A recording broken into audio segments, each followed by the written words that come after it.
This government meeting is brought to you by Eastworks and our local cable subscribers.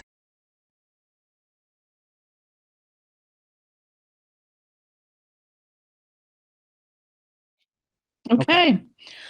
So I'll call to motion to open the meeting for the Board of Health on February 27th, 5:32 p.m. I'll make a motion to start the meeting, Board of Health meeting on February 27th at 5:30 p.m. Okay, meeting started. All in favor? Maggie, yes. Beth? Beth, yes. Okay. Roll call, or do you want you to do your thing first? We can do roll call. Go for it. Okay. Before I forget, roll call. Maggie Hebert, Here. Beth Rist, Here. Amy Petrosky, absent. Absent. Okay. Okay, so just a few sort of guidance rules before we get going. So in accordance with Mass General Law, we're required to let you know that we are recording this meeting.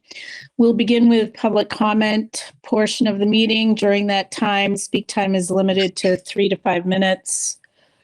Please note that during that time, the board will be actively listening to your input. For future discussion, we will not be responding to any input. If you have a question, please put it in writing and submit for later discussion. And please keep your video off if you are not speaking. I'm going to set some ground rules for public speak, although I don't know if we have any. There will be no disruption, booing, heckling, or intimidation of any speakers. Do not speak unless you are recognized by the chair. All speak time is addressed to the board and not the audience. With that being said, is there anyone here for public speak time? Okay, so we can move on to the first item on the agenda is to approve the meeting's minutes from January 10th, 2023. I didn't notice anything. Did you, Beth, that was of concern?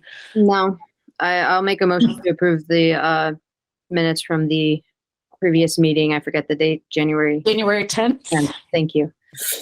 I second that motion. All in favor? Maggie, yes. Beth, yes. Okay, and next item on the agenda is the Old Colony Package Store, Landon Jenkins, requesting an appeal for violations from December 20th, 2022 inspection.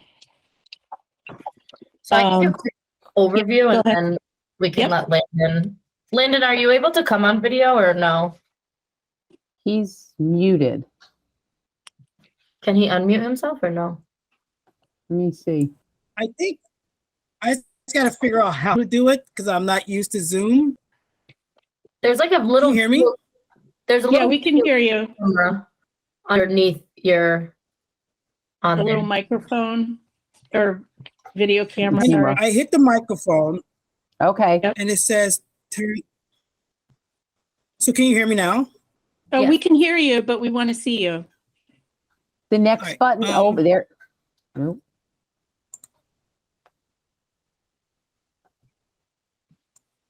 It says camera on. Oh, interesting. It's just a. It's Oh, do you have like a slide where your camera, do you have a camera on your computer, number one? there. There There you you are. go. Oh my gosh. All right, slide. All right.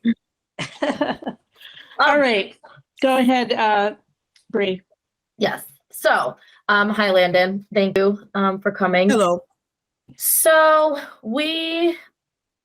I did a routine inspection in December. So this is just a routine inspection.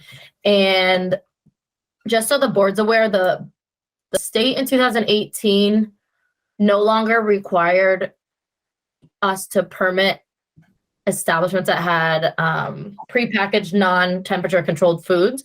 But the Board of Health has a local regulation.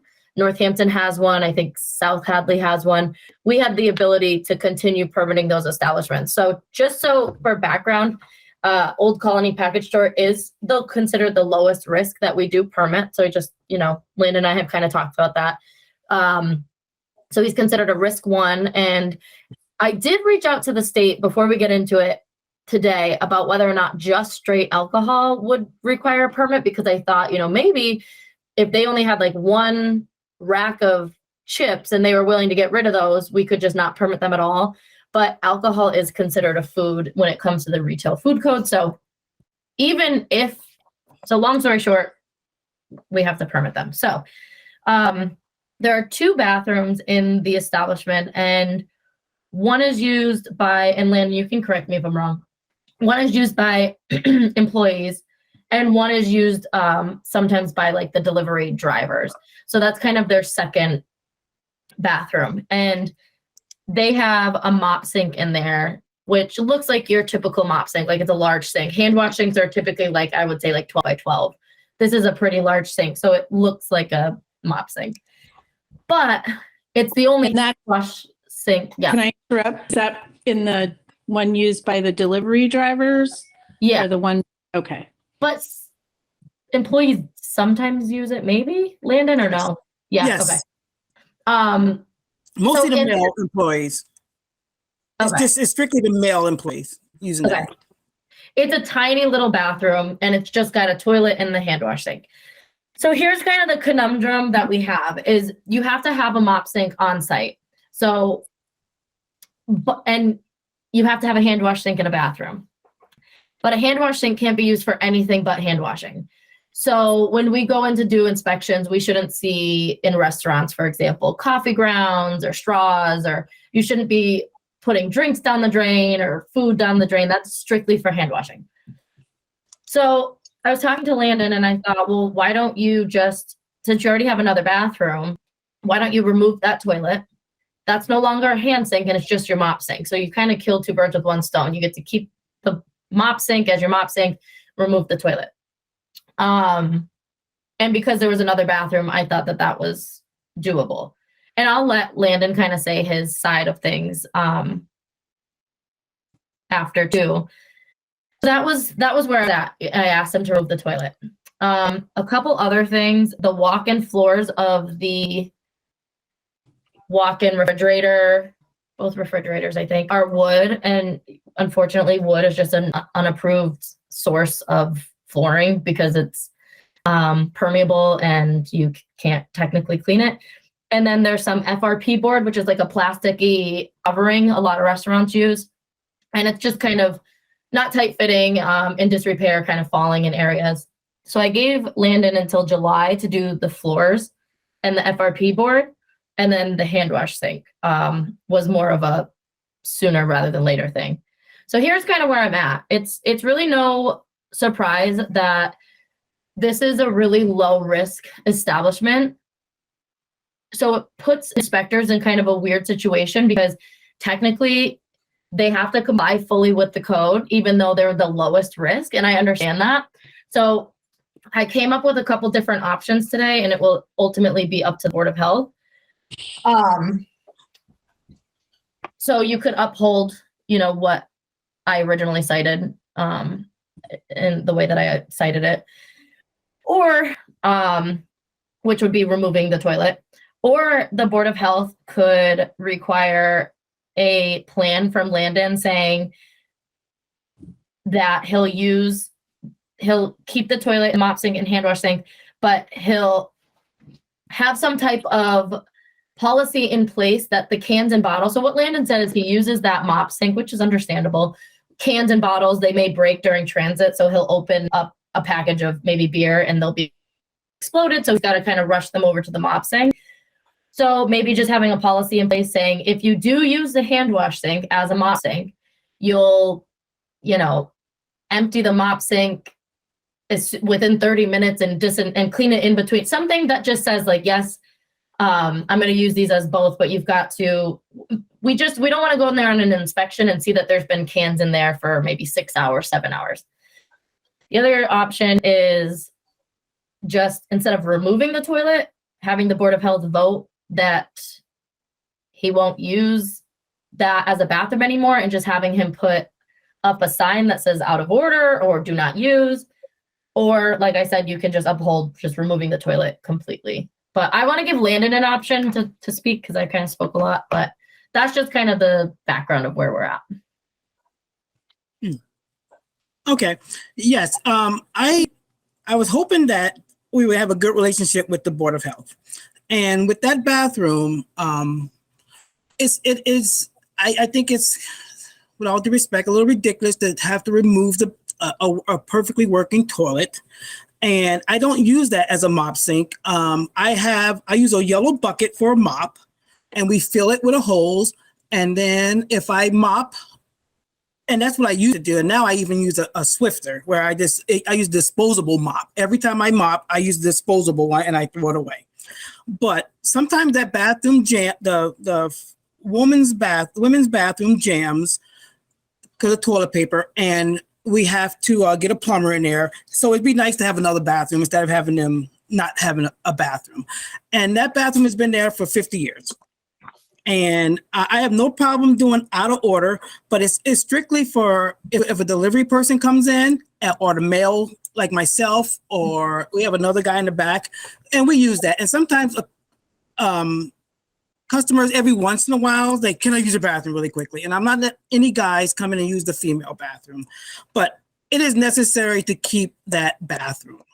And I have no problem putting out of order, and we have a sign outside that says no public bathroom, and I have no problem removing items right away. And I told Bree, I said, it seemed like every time you guys come for an inspection, it's like right after delivery and right after we have a ton of stuff. And I usually use that mop sink because, like, sometimes if someone grabs a 6-pack or a 12-pack out of the cooler, and then they don't want that and they push it back, they put in the wrong slide, it's going to knock something out, and then it crashes to the ground, and I just rush and throw it to that sink. But I have no problem removing any items that we put in that sink swiftly and quickly. So what if we said something along the lines of that bathroom will only be used as backup in the event of an issue with the other one? I have no problem with that. And then, So that's my question. There's 2 working toilets, 2 working bathrooms, and you just have them separated by gender, male and female? No, it's just that the female, what I call the female bathroom, is in the office area, and it's really nice. And I don't want any guys going in there and using the bathroom and in there. So I like to keep it. It's really nice and it's clean always. And you know how guys are.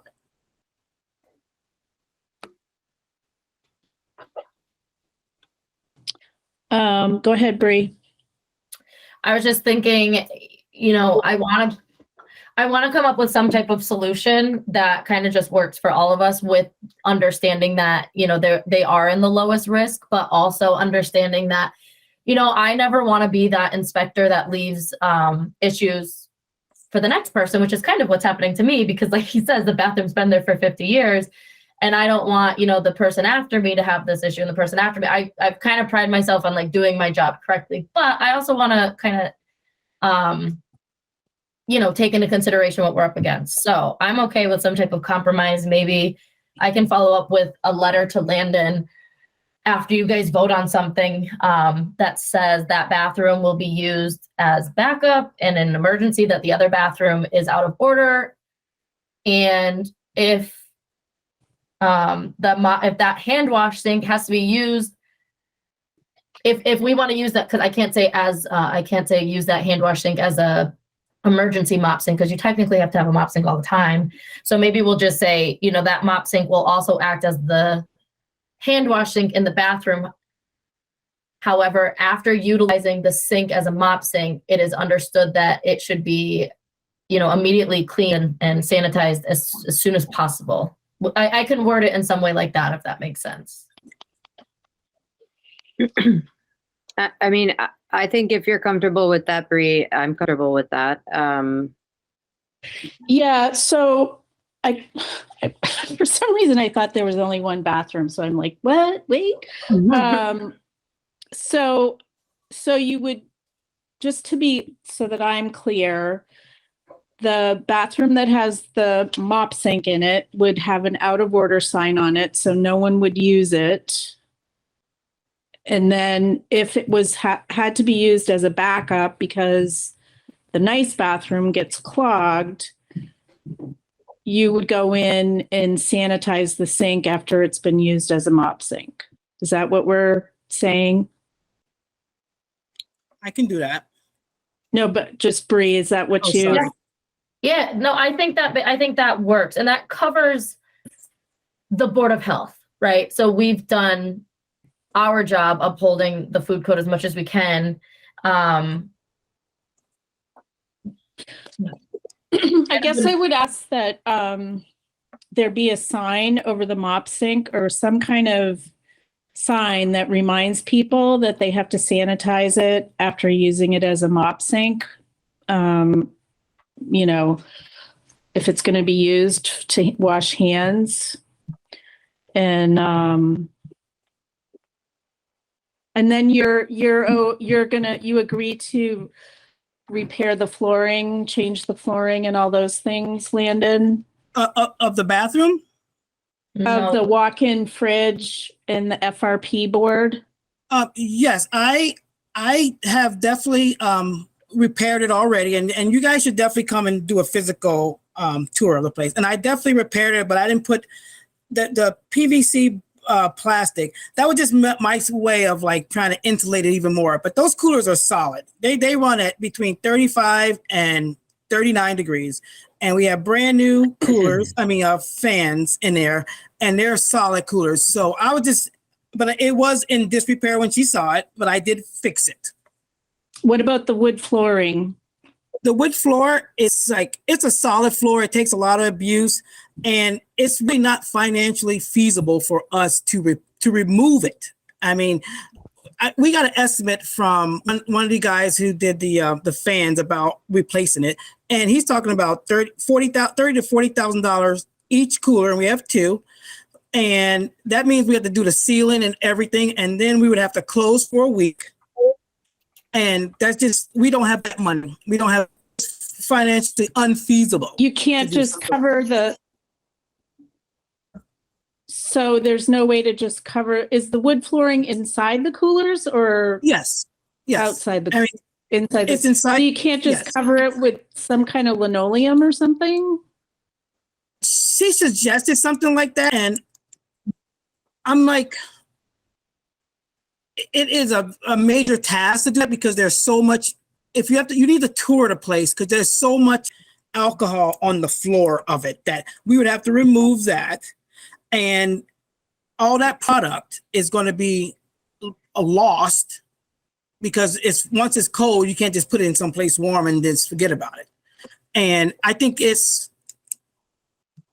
I'm not sure how that would work.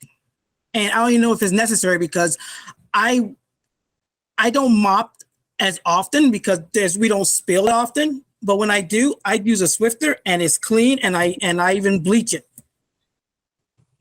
So you wouldn't be able to do one cooler, like move all the stuff from on the floor from one cooler to the other cooler and then vice versa? Like do one? I cannot put it to another cooler. I would have to lose that product. You'd have to come, like I said, you have to come and physically inspect it and see how this whole the businesses work. So I would like to request that the Board of Health come and do a physical inspection or a tour of the place. Well, I guess I want to hear what either Brian or Bree have to say about the floor. I mean, there are inspectors, Landon, so Beth and I can speak for myself. I mean, we go by what they tell us. They've already been out there. So I don't know that we need to do that, but I just want to hear what their thoughts are on the flooring and like some kind of solution for that. I mean, even though you bleach it, it's wood and stuff does get in there that you may not want. Right. But also too, everything, and there is no food, there's not even dairy in the place, and everything comes in their own container, and even like either aluminum or bottles, and there's just no food. And if something drips, we wash it immediately. Well, For me, I was thinking, I redid my kitchen floor with LVT, luxury vinyl tile. It was very affordable. And I mean, we had to move our refrigerator, our stove, everything. So like it was, and I think they did it in a day, and that's an entire kitchen. I don't think your 2 walk-ins would even be the same square footage. So, and like I said, it was very affordable in my opinion. So I was thinking like less than $1,000 to do both coolers, but I'm also not a contractor, so I'm not going to say that's for sure. But I'm just picturing there are boxes of beer on the floor, but they're kind of tucked under the racks, aren't they? So I removed all those per your request. Oh, The stuff that's on the floor? No, there was some because we used part of under the slides for storage too, but it did look a little messy, and she had that she requested us to remove that even last year, and we did get to it this year, and it's nice and neat now. I think I was referring to like there was like just like trash kind of stuff, like there's like paper and plastic and just stuff. That's what but I'm just saying, so I guess I would ask that you at least explore having a contractor come look at it, because like I said, that LVT, they had my entire kitchen done in a day. It just snaps together essentially, and it's waterproof because of the way that it connects. So like they could even move the beer to like the end of the cooler, start the front, move it to the front, and do the. I'm telling you, it was impressive how quickly they got it done. So I just would ask that some due diligence is done by asking someone that does that actual type of work, because there's no way it should have cost $30,000 to $40,000. That's not anything what we're asking. No. And that was to replace the coolers. Oh, the ceiling and the you the don't floor. need to do all that, Landon. I think I mean, well, I'll let Beth talk because I feel like But also too, can I say something too? That I mean, I will definitely look into that, and I would get estimates of it, and I would definitely do my due diligence, and I would be legit about it. But also too, those coolers take a pounding too, so it can't. It has to be. I guess it would have to be commercial grade, something like that. But I will definitely look into that. Well, the LVT that is shatterproof, waterproof. That's it's kind of like the new. I don't know if it's a new thing, but it was. But I think you mentioned earlier removing the floor. You wouldn't have to remove the floor. You can just most of the time. Yeah. Okay. Beth, did you? Well, I was going to say I used the floating floor in my kitchen too to cover some asbestos tiles that we didn't want to rip up, and we did it ourselves. I mean, no, I just think like this is something where the code is a code, and we have to follow the code, and so I know it's a super inconvenience for you guys, but if there's any way to just at least get a contractor and get some ideas of what you can do it affordably, so that we can be in compliance when we approve your permit. Okay, and there's no way these coolers have been here 50 years or grandfathered in or anything like that. We don't do. I guess I'm not really sure what the concern is about the actual coolers. Is there? It's the cooler's floors. Right. But you're just going to cover up the wood that's in there. Yeah.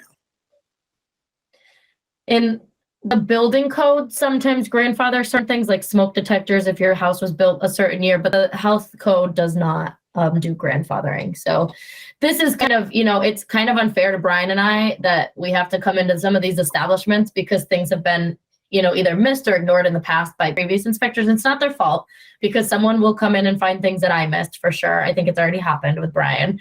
But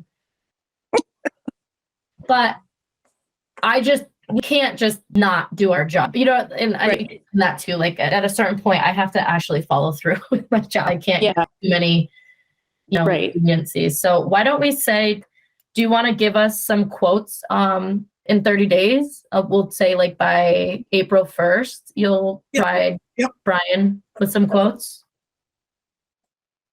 Yep. And the FRP you already fixed, right? Yes, yes, and you can come and look at that. So, when you say the new flooring, do you want it to go? Does it need to go like underneath all the slides, which is very laborious? I think that would be just very difficult. But or do you just want it to be the walkway and the storage? It would have to be technically the whole area. It would have to be tight fitting and waterproof.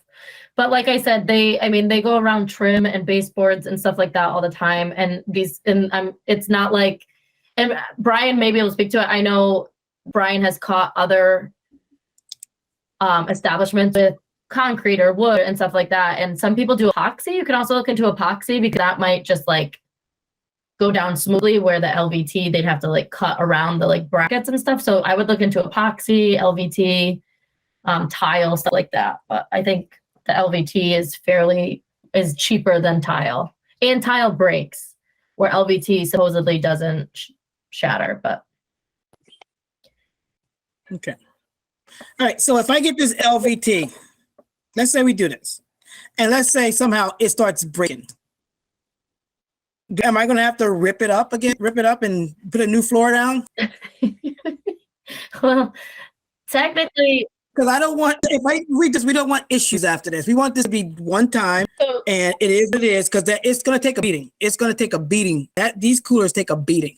well, that's why I would talk with a contractor. Yeah. The LVT that I got is residential. So they told me it was like kid and dog proof, but kid and dog proof is not what you're dealing with, right? You need to ask for the commercial grade. Okay. But yes, So I would ask, you have really good questions, Landon, but the contractor probably needs to answer them Okay. more. They're the experts on quality and, and maybe Bree and Brian can give you some suggestions. The epoxy is that's a good solution because it's, what the epoxy is, it'll just cover the wood and seal it. Yeah, but it's So, also, those coolers are at 35 degrees, so I don't know how that would work. we have epoxy. Brian, other restaurants have done epoxy walk-in freezers, right, Brian? I think it can withstand freezing. Okay. So I would definitely give you an estimate by April 1st. perfect.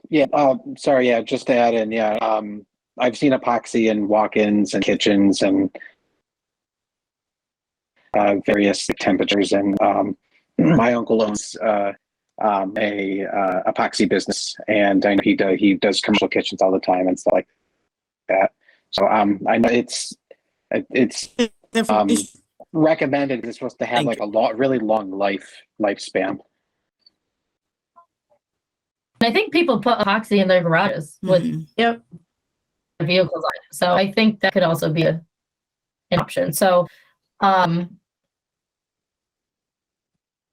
gonna follow up with a letter tomorrow, and we'll just say that you will use that bathroom as backup in the event of your main bathroom goes down in emergency for plumbing issues. Mm-hmm. You will put an out of order sign. You will put a sign over the mop sink stating that it requires cleaning immediately after each use. And April 1st, provide Brian with quotes. Okay. And an update. And then the FRP, you can send me photos of that. Okay. And I can mark it as complete. Okay. And I think that was it.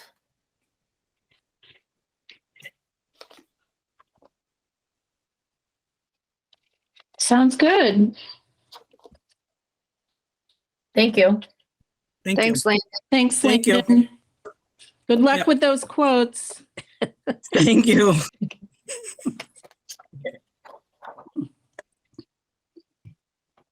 Okay.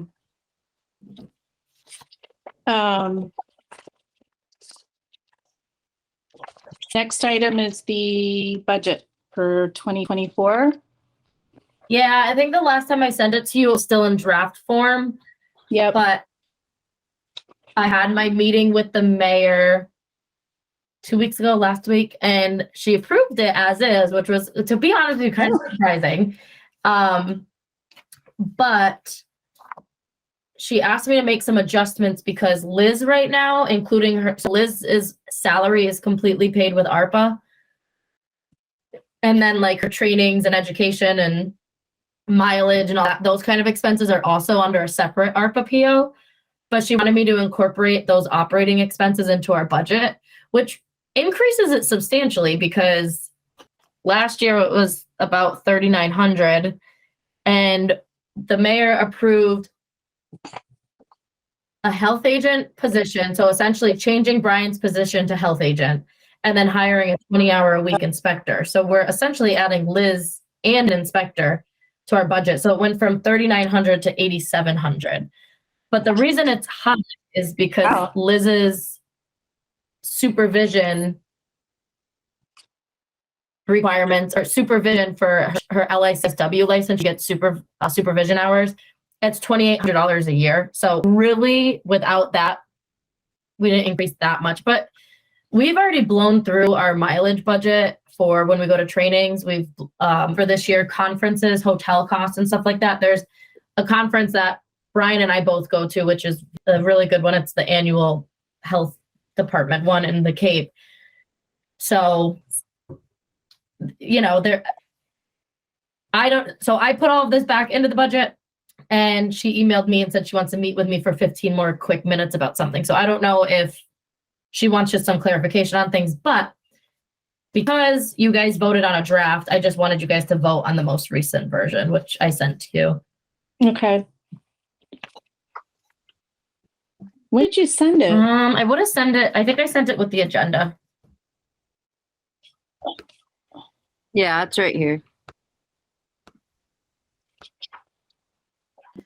I guess I missed it. And then, Oh, wait, budget narrative? Is that what we're talking about? yeah, and she wants to pay for Liz with $50,000 of opioid settlement funds, and then 30,000, the remaining would be with ARPA money. So we're trying to transition out of ARPA because ARPA is not forever.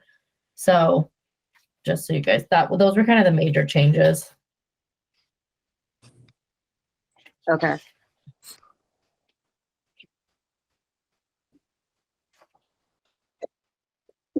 Oh, here it is. Have you had a chance to look at it, Bev? Yeah, I looked at it once already. I just pulled up again, but I didn't have any concerns or questions about it. So we're just voting on the draft, but with the expectation there will be changes. I'm hoping not. This should be final. So I made it through kind of like the first round, which is the mayor. She didn't cut anything so far. And then I go to City Council Finance Subcommittee, and then it goes to City Council. But as long as we make it through Finance Subcommittee, we're usually pretty safe. So we kind of have one more hurdle. But honestly, the mayor approving it is very helpful. So Yeah, I think I'm just looking at the actuals and why are dues and memberships so drastically different from 2022 to 2023? Like $150, and then in 2022, $595. Where do you see $150? Oh, Under actual for 2023. That is that what we've extended or what we have left? That I think is what, let me look real quick. That might be, let me pull up our actual budget because this is also outdated because this was prepared a couple months ago. Mm-hmm. So I can tell you what our actual, but we all are part of, so Bridget is part of Mass Public Health Nurses and American Public Health Nurses. Brian and I are part of like 3 different ones. Okay. I mean, I'm sure it's fine. I was just like, why is that so low? Well, You guys didn't renew any dues or memberships in 2023, or you're not going to? We have spent $340 so far on dues and membership. Okay, all right. This year. Yeah, it's always hard to look at these numbers because a lot of these, like the actual 2023, They're not real for a whole fiscal year. Yeah. yeah. So All right. I'm good. Yeah, so I'll make a motion to accept the budget as provided by Bree. I second that motion to accept the budget for fiscal year 2024. All in favor, Maggie, yes. Beth, yes. Okay. All right. Check. Oh, body art regulations. like on our agenda every single month. I know. I was reading their agenda. I'm like, I haven't been to a meeting in like, what's happening? All right. Well, I initiated this one because we get a lot of applications. So the most recent one that comes to mind is we had a guest from Arizona that wanted to come up, and they've been tattooing for like 15 years, but the state of Arizona doesn't permit them. So they submitted like, you know, a screenshot of their portfolio showing all the tattoos they've done in the last year. In those situations, I don't feel like I need to come to the Board of Health to have you guys like officially vote on them. And a lot of the times with like guest applications, they want to come in like 2 weeks. And if we don't have a Board of Health meeting scheduled, so on this one, I told them, I'm like, listen, like, I don't want to hold you guys up. This is not normally how we do it, but just go ahead for this one time. And I said, I'm going to go to the board. The other thing happens too, where somebody maybe has a year of experience in Massachusetts and 5 years in Arizona. And it's common sense situations where I want to be able to, or the next director, be able to just make that call without having to have a Board of Health meeting. However, there are instances where I want you guys to vote on something like tonight with Old Colony. It's like, I would rather you guys make the call. You're the Board of Health. And same thing where I've brought you practitioners before that had like 19 months out of 24. And it's like, I'm not making that call. Like the board can. So I'm not saying that I want to take all of the responsibility, but I want for those one-off situations where I have someone who's been tattooing for 15 years to be able to approve their application if they have everything else except a permit from the state of Arizona. So I was going to just do what I thought, but then I was like, I should probably reach out to the city attorney just because when we're dealing with regulations, I don't want to screw things up. So he said that I can just go throughout the regs in the section about permitting practitioners, and anywhere that it says, or experience deemed acceptable by the board, change it to or experience deemed acceptable by the board and or its agent. And then just define agent as an agent of the Board of Health, which is what Brian and I are. And the city attorney said, well, do you make decisions without the board often? I go every day, you know, temporary food establishments, septic, like we don't bring everything to you guys. So he's like, yeah, so you have that ability. So I can do up the wording tomorrow. I didn't really prepare anything because it's literally just throwing and or its agent after anywhere it says board. So I just wanted to run that by you guys. I thought, remember when we originally changed when, what's his name, Steve Sanderson was opening, and that came up about visiting practitioners. Wasn't there something in there about that, or was it? The regulations have a lot of language in there, like in the example of the out-of-state one, I can pull it up. It says, in the event of, if a practitioner has practiced in a state that does not license individual practitioners, the applicant must submit evidence satisfactory to the Board of Health. So it's like everyone come to you guys. So that's why I want to just say to the Board of Health or its agent. So then if it's really obvious, Brian can just be like, yes, you've been tattooing for 15 years. I'm not going to waste your time and the board's time and having a meeting.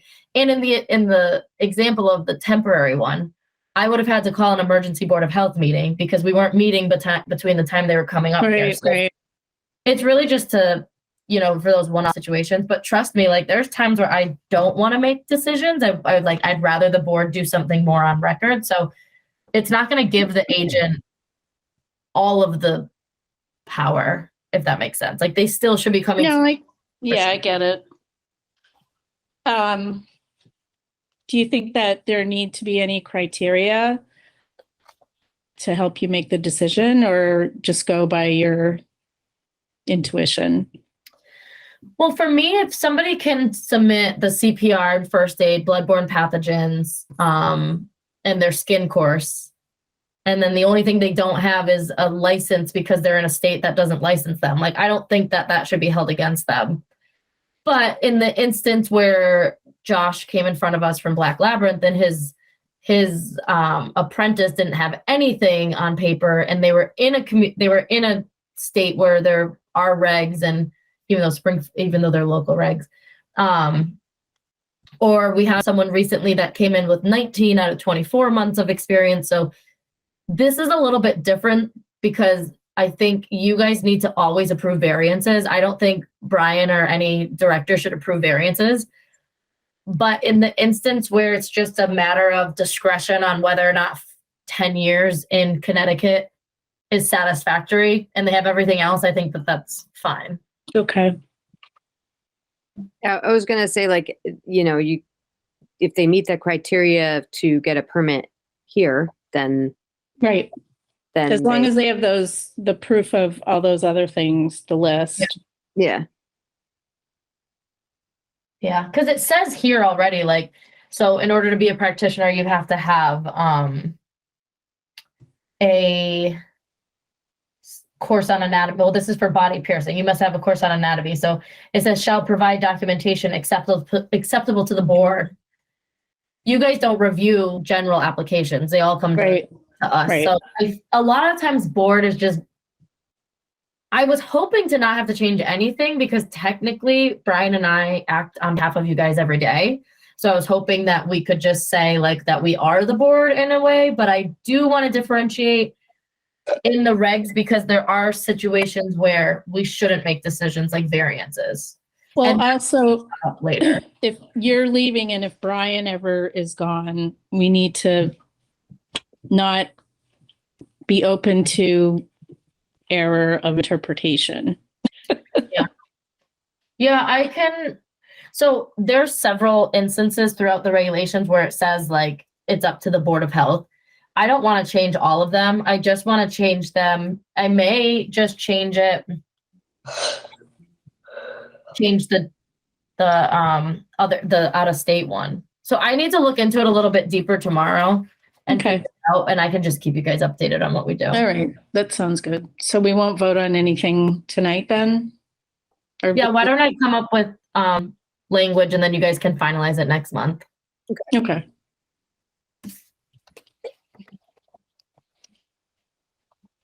Okay. Update from the health director. I'm just gonna kind of combine this one with 6 and 7 because Yep. I don't really have a ton going on. I've been kind of trying to clean out my files and giving them to Brian. Just an update for you guys to look forward to with certain issues. We have the Our Lady of the Valley Cemetery wants to expand, and there's some random law that says we have to approve it, and I never know why this happens. But I reached out to the city attorney because the law was like very vague, and I was like, I want to make sure I do this right.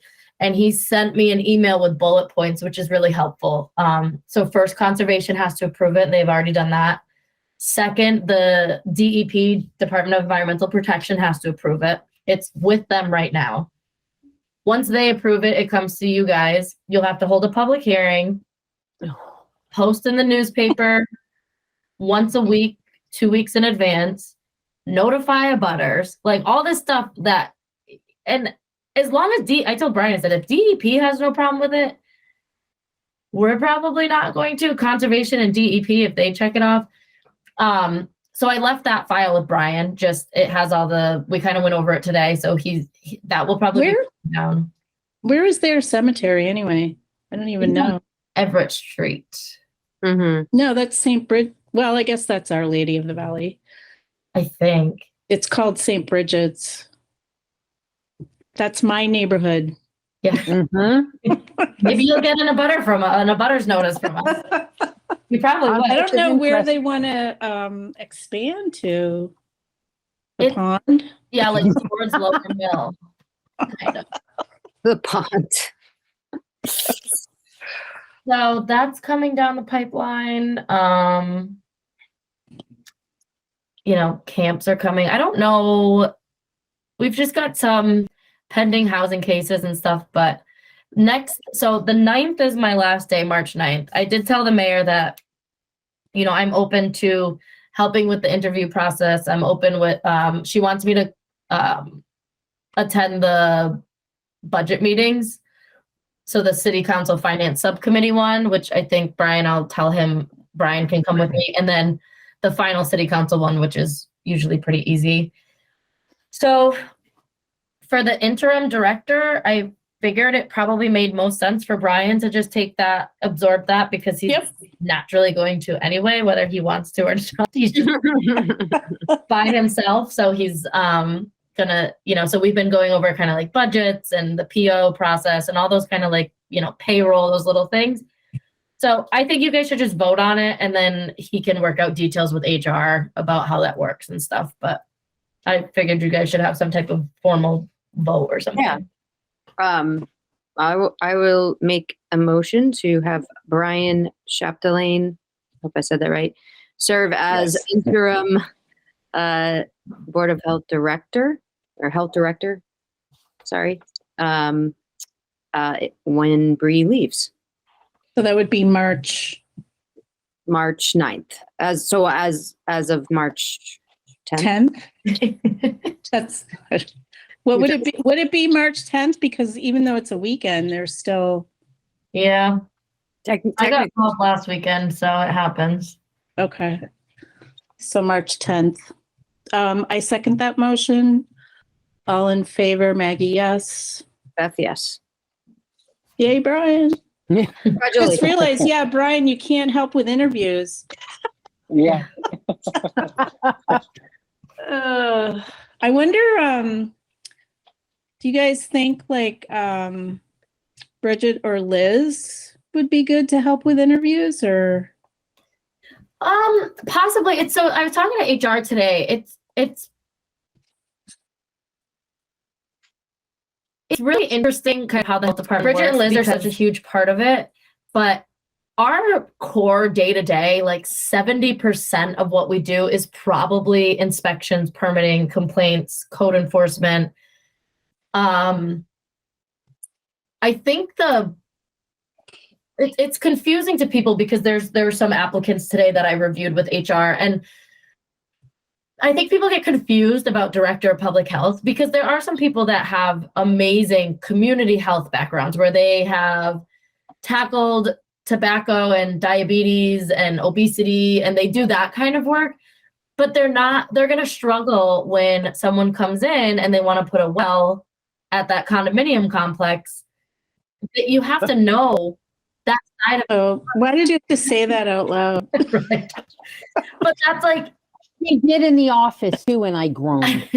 but we got a couple applicants that are very, they have that kind of like community health background, which is awesome. But I think that Liz and Bridget are kind of taking on that role. Like I just feel Okay. the health department, as we expand, we can take, and I told the mayor this, I'm like, we can take on more of that community health. We can do a obesity campaign or something like that, but we can't have somebody Another person to be that part of it. Yeah. And we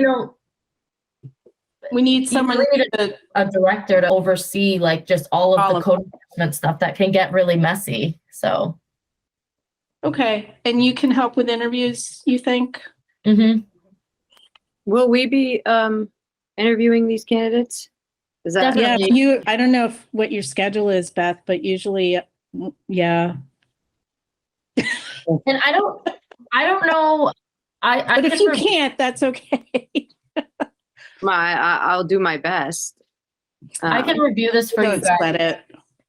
I mean, it was just, I think when we interviewed Brian, it was just Bree and I, right?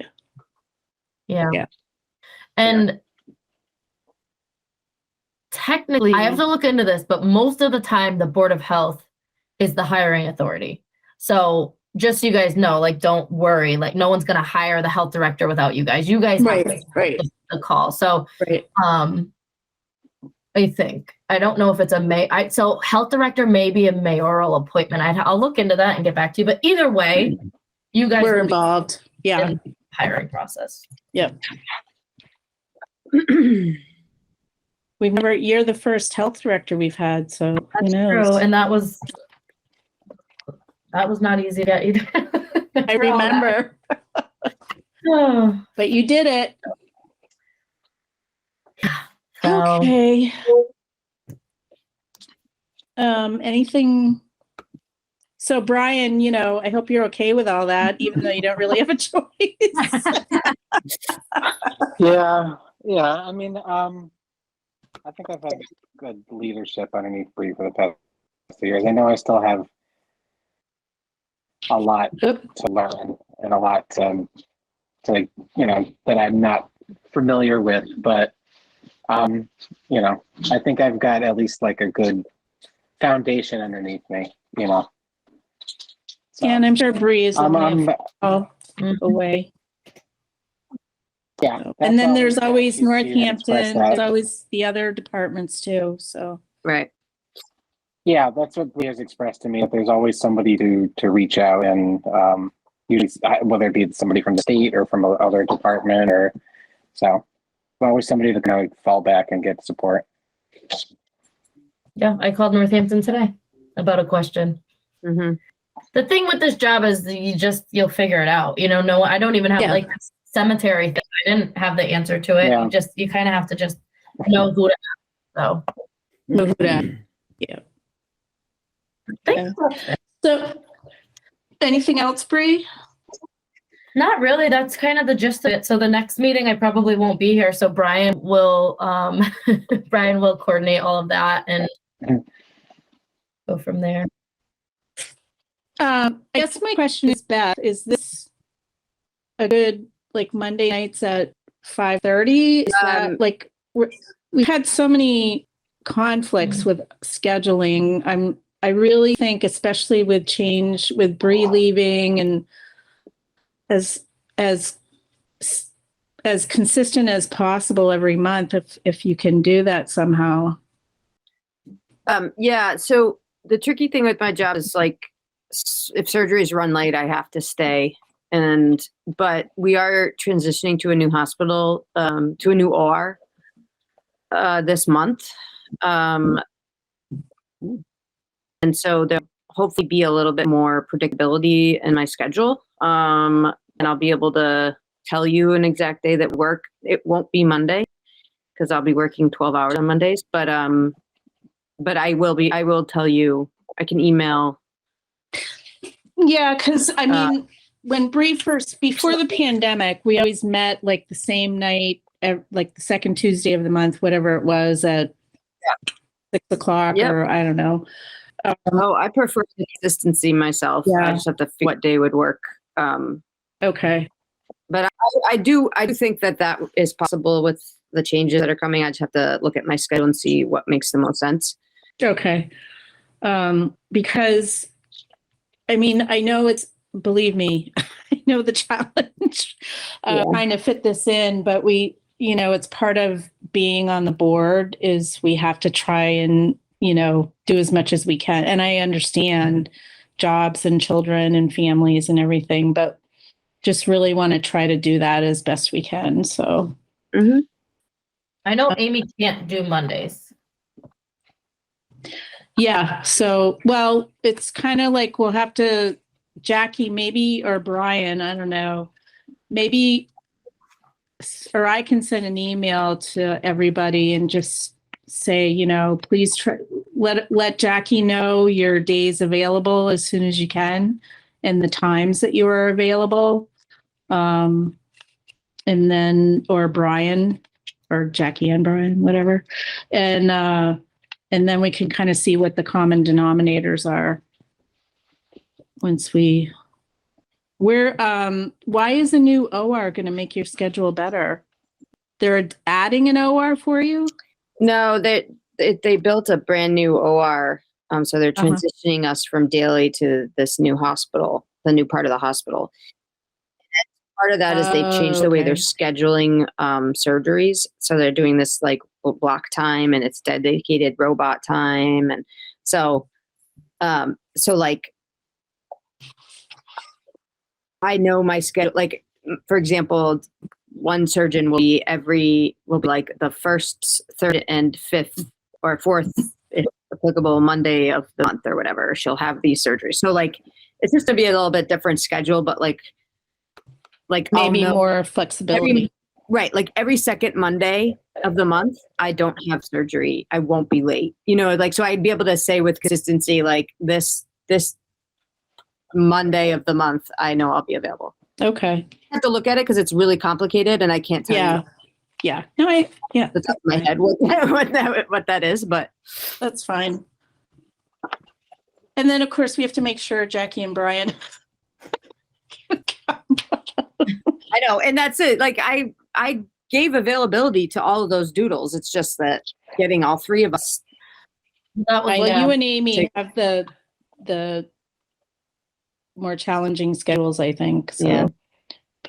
But that's okay. We'll figure it out. All right. And when's the state coming out with the new guidelines or updated guidelines for hybrid versus? Oh gosh, is that in-person? the end in May? end of March. In March. Okay. So has anybody talked, like, what is the mayor saying about that? I haven't asked her. I asked Meredith and Thanks for reminding me, Jackie. I meant to bring that up. Meredith thinks they're gonna expand it, but I don't know. I'll ask the mayor's office and I can let you guys know. Yeah, because that'll be another, if the state is supposed to suspend all the hybrid virtual stuff. So we'll have to consider that too. Okay. But we won't know, hopefully they'll extend it and it'll be easier. Okay. Anything else? No, thank you for working that out with Old Colony. I know those are kind of tough, but Oh, it's all right. I was just confused between sinks and toilets and all female, all. I was with you too. I was confused like about the replacing the cooler, like, and not just floor. I was like, Yeah. I think he was making it bigger than it needed I to think be. when he gets a contractor in there to Yeah. be like, this is what we can do, maybe he'll feel a little better about it, hopefully. All right. Motion to. Yeah. So before I do that, I just want to say thank you, Bree. It was a pleasure working with you for a short time. Good luck. yeah, with it. thank you. You guys seriously make the job so much easier because boards of health can make or break it. And I brag about you guys a lot. I always say, but it's amazing. So thank you. Well, thanks. Well, thanks for making us look good. Right. Exactly. Yeah. So I will make a motion to end the meeting today, February 27th at 6:30 p.m. I second that motion. All in favor, Maggie, yes. Beth, yes. Woohoo! All right. See you next month. Thank All you. right, Beth, thanks guys. for everything. guys. Thanks, Bye. you guys. Thank you. Bye. This government meeting is brought to you by Eastworks and our local cable subscribers.